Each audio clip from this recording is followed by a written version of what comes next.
it's wormhole day, isn't it? You remembered conscious embodiment, astrology, and dreams with Dr. Michael Lennox. It is indeed the beginning. Actually, eclipse season starts at the end of this week, right? So we're coming at you for April 25th through May 1st. It's a juicy, juicy, and beautiful week thanks to Venus catching up with Jupiter and Neptune. So we'll talk all about that. But indeed, you're right, Zoe. Eclipse season starts on Saturday. So we are about to go through the next kind of big bumpy ride of the year starting this coming weekend.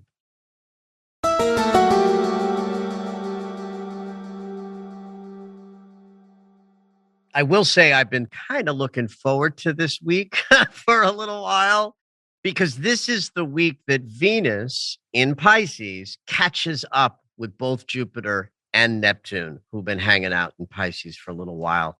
They came together last week.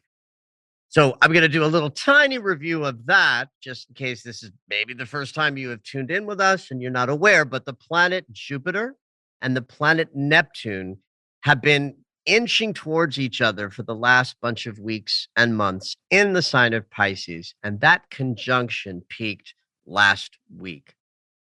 Neptune, we call the Great Spirit, the ruler of Pisces, and it's through the reflection of Neptune that we connect to our spiritual practice, to our spiritual mastery, to our intuitive guidance. And not for nothing, Neptune is also where all of our imagination and creativity actually emanate from. The idea that creativity says that there's nothing here, and then we pull something through, and then there's a thing that's been created, that's a Neptune consciousness. In fact, you could say that Neptune rules Pisces, and this is the way of Neptune in Pisces, because Pisces is that field of infinite possibility through which all things are, in fact, manifest into form. We're still manifesting.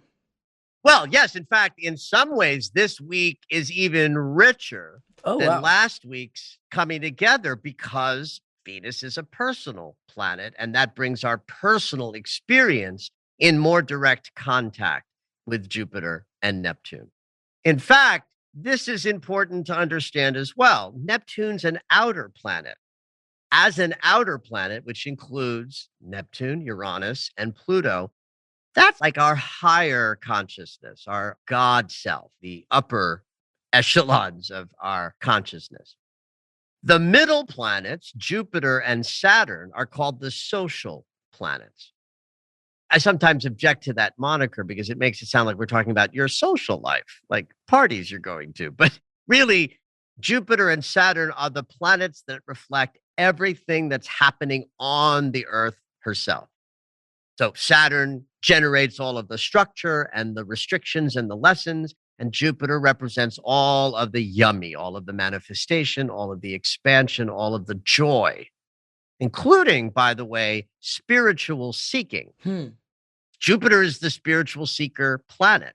If you're sitting here thinking, I know about the laws of attraction, I know about manifestation, that's Jupiter's domain. Why this is important to sort of get in this model for understanding this week is that if Neptune is the outer planet of creativity, manifestation, spiritual connection, that planet represents the idea that those qualities exist as possible. Then Jupiter as a social planet represents the idea that those qualities can be manifest into form right here on Earth. Neptune's not an earthly planet, it's a higher consciousness planet, and Jupiter is all about what's happening on the Earth. And in Pisces, Jupiter's capacity to help us manifest is strengthened because he used to rule this sign. And so Jupiter's capacity to manifest in the Earth plane, connecting with the higher than the Earth plane manifestation availability planet of Neptune, is a gorgeous setup to create what we desire.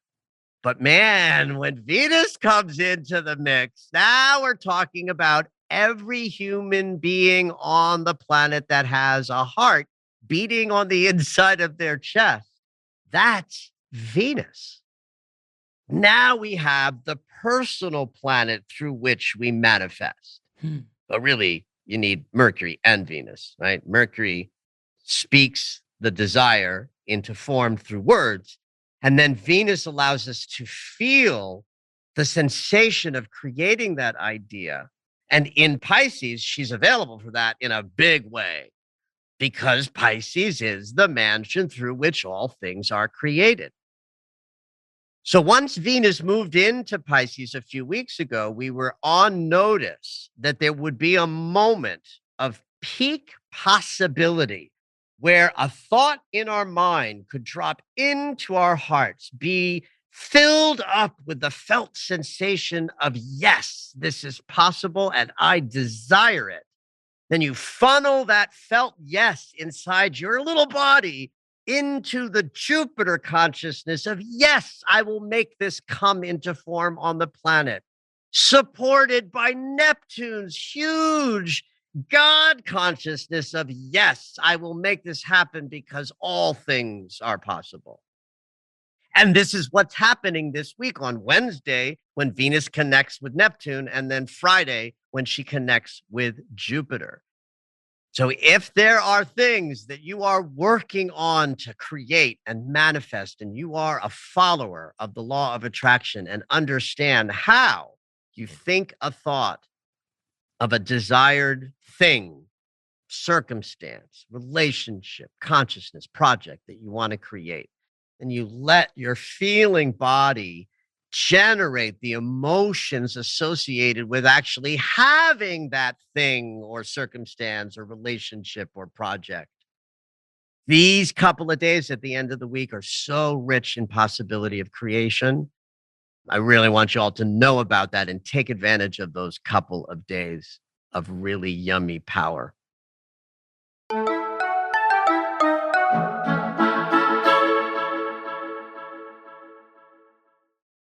So it is indeed eclipse season starting this weekend. So it probably is a good idea to start with a little bit of teaching on like what an eclipse is. One of the anomalies about the solar system, our solar system, is the proportionality between the appearance of the size of the moon versus the appearance of the size of the sun from our perspective. I think the numbers are something like 400, like the sun is 400 times the size of the moon, but is 40. I don't know. I can't speak into the math of this. Because I'm not an astronomer, kids. This is astronomy. And I absolutely have no clue. But this you will all get.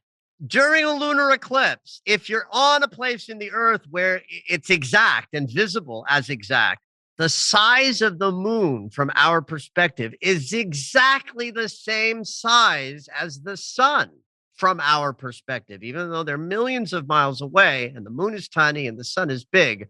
Because of the distance and their relative size, when the moon passes in front of the earth and creates a lunar eclipse, the moon blocks the sun out completely.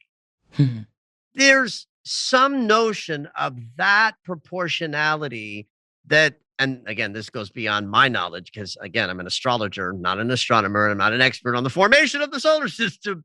But there's something profound about the way that we're set up. And eclipses are one of the artifacts of that might just in the mystery of why here, why Earth, why light on this particular rock floating through space might have something to do with this proportionality and the appearance of eclipses.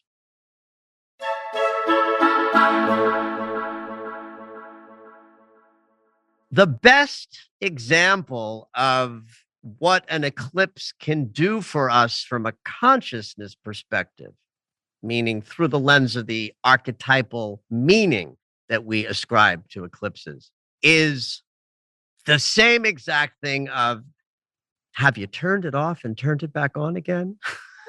The classic solve for anything that ails you is turn the mother off, turn the mother back on.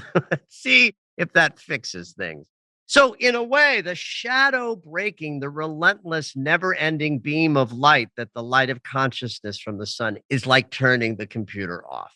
Sometimes I like to use this language where I'll say that during the 6 months leading up to an eclipse, we've learned a lot. We've done a lot. We've had all sorts of experiences. You can think of that like buying new software for your computer.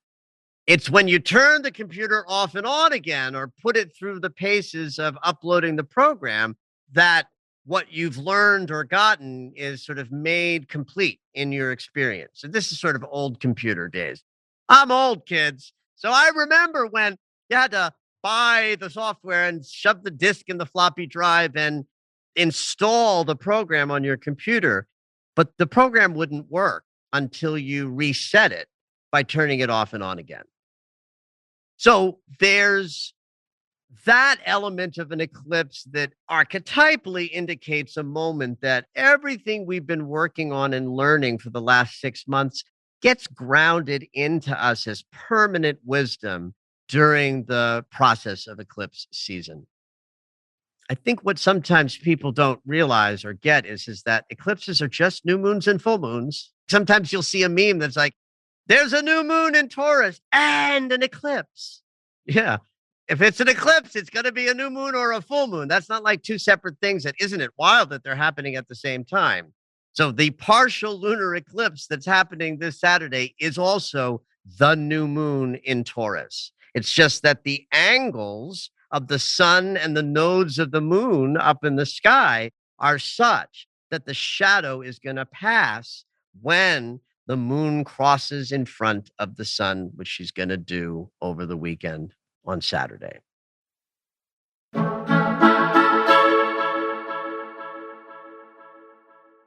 My colleague Stephanie Azaria introduced me to the idea of calling the period between eclipses a wormhole. So I call it a wormhole.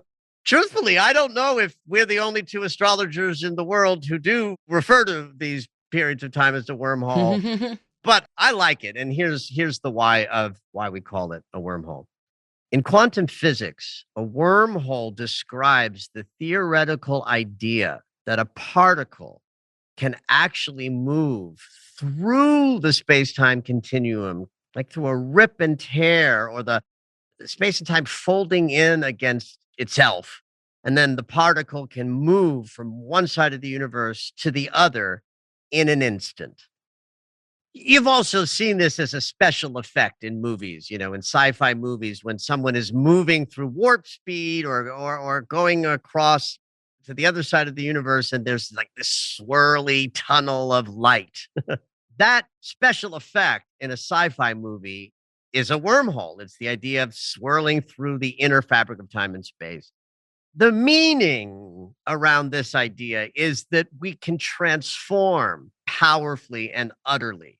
That if that particle moving across the universe through a folding in of the fabric of time and space is like a miraculous movement of an idea, you can think of that as your consciousness, that in between eclipses, we're growing so much in our awareness, in our wisdom, that we come out on the other side of eclipse season radically changed. Energy is amplified during eclipse season, just in a general sort of way that makes the moniker of wormhole an apt moniker because it's a bumpy time. So when we have this new moon over the weekend, we're kicking off the wormhole between eclipses so that you can guarantee that from this new moon to the full moon in the middle of May is going to be energetically intense because it's eclipse season and we're in what's called the wormhole. Now, Stephanie Azaria calls the wormhole from one new moon to the next new moon. So that at the full moon in the middle of May, that's the end of eclipse season because there's only two this time. Sometimes there's three, rarely, but it happens that there are four. Most of the time, there are two. But in some ways, this entire lunar cycle that starts with Saturday's new moon is going to be wormhole-like. So you can expect the month of May to be much more intense energetically, but not for nothing. It's intense energetically because we're learning a lot. We're moving fast. We're growing intensely. and nothing stays the same as a result of eclipse season and moving through the wormhole.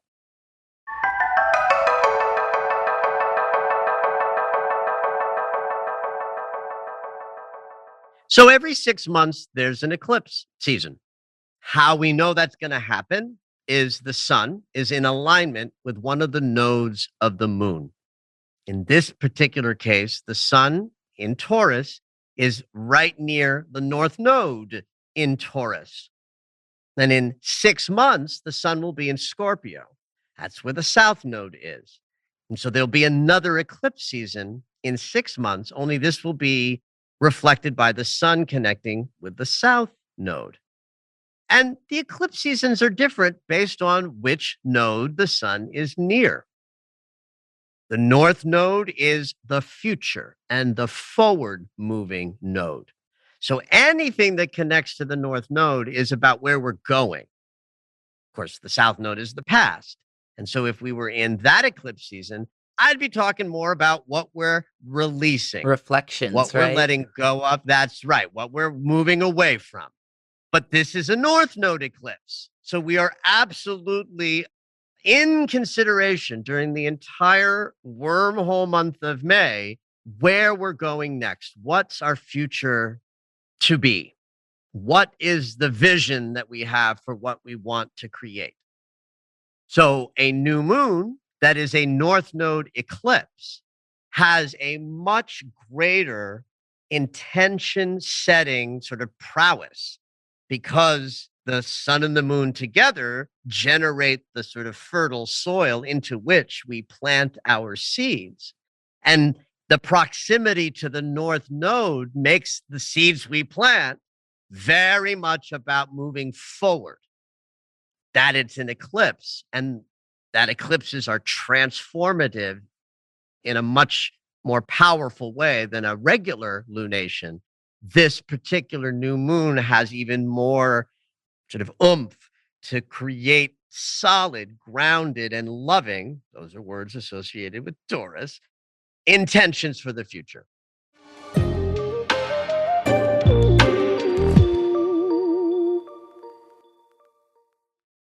The planet Uranus is also in Taurus right now and connected to this new moon. Uranus is like the miracle bringer, the lightning flash planet that causes unexpected events to occur. But we can be conscious of our Uranus energy. Sometimes when we're talking astrology and Uranus is in the house, we'll talk about things that happen that we didn't expect, that we didn't see coming. The out of the blue challenges of life's twists and turns is definitely a Uranus thing. But we have that rebel inside of us. We have within all of us this sense of anything is possible if I believe in miracles. And so a new moon conjunct the North Node and Uranus has so much power to create even outside of your expectations or above and beyond your sense of limitation. We all have personal sense of, can I really do that? Am I really equipped for this? Is this within my sort of skill set? Uranus is the energy of risk, thinking outside of the box, trying things that are new and revolutionary. So it's an extraordinary new moon on April 30th to really just dig deep and go big with the intentions you set and trust that the power of the Great Awakener, our little name for Uranus, is part of the intentions that we set. And I like to sometimes say, if you need a miracle, you need Uranus in the house. And man, he is very much in the house with this new moon.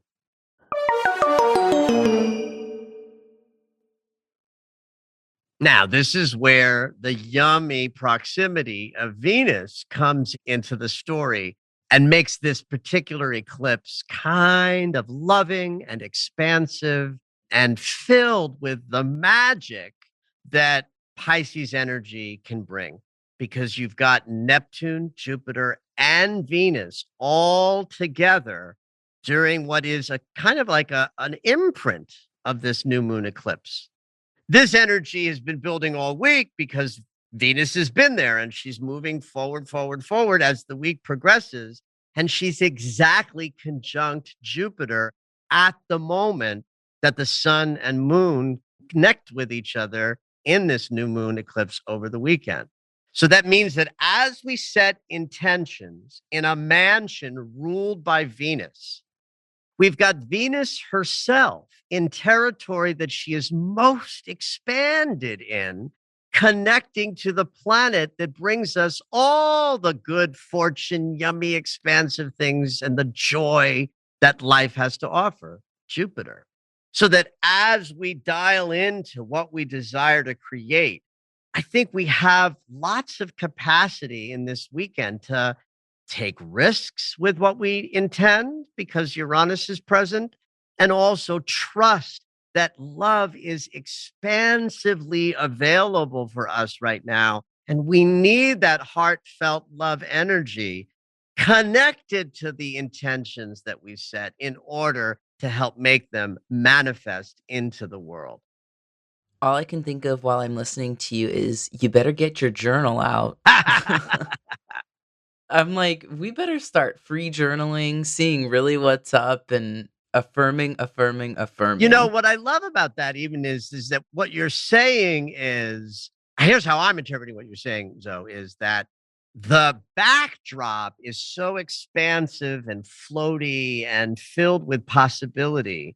Our minds better get sharp and clear so that we are, in fact, setting intentions that really line up with the desires that we have. And there's help and assistance in this because Mercury will have just moved into Gemini when this eclipse is exact. That's good for exactly what you just described, Zoe. Using a free floating mind experience to visit the Pisces mansion in your psyche, which is the infinite field of possibility that lives within each of us. And Mercury in Gemini is exalted. He's in his, fabulous hometown of words and thought. And so it is, in fact, a glorious new moon to sit down with the journal and write and flow and see what the mind reveals to you about what is, in fact, important and rising up right now for intentions you desire to set. So between the Taurus energy that's leading this intention setting moment, the Pisces energy that is this wide, sort of deep dive into the waters of possibility. You just got Mercury floating in his, hometown sign of Gemini, helping us declare those intentions with clarity and precision and all the sort of mental focus that we need to muster. And then we let the Pisces yummy feelings do the rest. Have at it, everybody.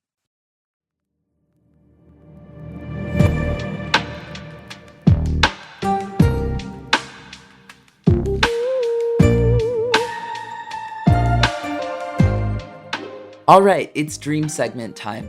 Every week, Dr. Michael will interpret dreams that are sent in via email or take a live caller.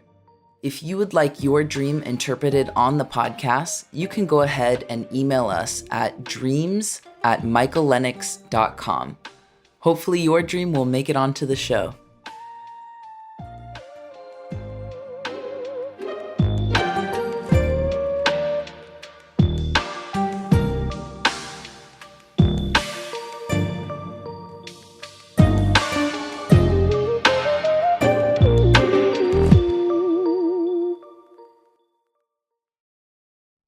This dream was sent in from Susan. She prefaces it with, this week she was at a trade show using Wi-Fi at her hotel, and it was an unsecured network. And the next day, when she opened a browser, she got a virus message. The night before, she went to bed and watched a show about haunted ghosts and spirit encounters. So Susan's watching a ghost TV show at night, and she wanted to add that she recently had a customer who committed suicide, who's called Sally, for the sake of the dream. Perfect. And she recently posted her new DBA in the newspaper as a legal requirement. Here's the dream. My dream started with me receiving a phone call and I didn't recognize the phone number. But when we began our hellos, the voice sounded like Sally. I thought because Sally was now deceased, it must be one of her daughters that I've never met. The caller was upset with me and said I had no right to use her as a reference in my DBA announcement in the newspaper. And seeing her name in my announcement made her very upset. This made no sense because you don't need references, nor do you list them in your advertisement. At this point, I felt confused and a bit defensive and asked, "Who is this?" She said, "It's Sally, calling you from the dead." I instantly woke up feeling sort of shocked and like, what? The dream stuck with me even into the evening, wondering what that was about. If you could make some sense of this, I would greatly appreciate it. Oh, honey, if I can make some sense of this, I will greatly appreciate it. I am very curious, Michael. No, I'm going to have to lead into this. I have to tell you that at this moment, I trust how I work, which is I just lean in. I speak, I go in, and it's a channeling of divine wisdom experience. Let's do it. So, all right. So just so that people who are listening understand what she's talking about the DBA thing, when you change your name legally, one of the things you are required to do, you got to go to court, you got to register the process and the new name. You have to take an ad out in these particular kinds of newspapers that private detectives use. So that if you're going to change your name, you're going to put it in this newspaper and a private detective can see, is my deadbeat dad in this list? Is that person who I'm bounty hunting in this list? Is there a nefarious reason for you changing your name? So the DBA is kind of like saying, am I legitimate enough to change my name? Huh. That's what the DBA in the newspaper ad is. A phone call is certainly a message, right? Symbolically. Mm-hmm. I mean, it's obvious, that's what it is in waking life as well. Somebody's trying to reach you with an idea. So we certainly start with that idea that there's a message that's important. And we know from the end of the dream that it's a message from beyond. Yeah. I don't think it's Sally calling in the dream. It's not a visitation style dream. It ain't Sally. But, when someone you connect with makes a decision to end their life, there's a lot that happens for those left behind. Yeah. Right? It's a very big loss to process, even if it's not deeply personal. Like, we don't have Susan here to ask how close she was to Sally, and we know that Sally was a professional connection. Changing a name is to kill off the original identity of the first name. Mm. You know a little bit about this. So. Yes, familiar. In the world of trans expression, calling somebody by their original name is literally called what? Oh, that's called dead naming. That's right. Yeah. This is important. I'm not saying that Susan's having a trans experience dream. Yeah. But the reason why it's so powerful in the community is that the act of coming into a sense of authentic identity and killing off the earlier identity is so powerful. That's how it's named in your world. It's called dead naming. So in any change of name, even when the stakes aren't that high, like I changed my name. My birth name was Lenusky. Lennox is a made-up name, kid. Wait, seriously? Yes! Oh my God, I never knew that. You heard it here first. That's right, kids. I got so frustrated that people could not remember my name and shout it back to me no matter what. I have clear speech. Yeah. I have 4 years of conservatory training. I am trained enough in my speech to do Shakespeare, Chekhov, and Ibsen. And I would say Lenusky, and people would say back to me, Lenotsky, Lenusky, Lenovsky. I'd be like, where are you getting those F's and T's from? Yeah. So Michael Stephen Lenusky is dead. Michael Lennox is who I am. Absolutely. Now, of course, if you call me Michael Lenusky, it's not like dead naming me. So Susan has killed off an earlier iteration of herself.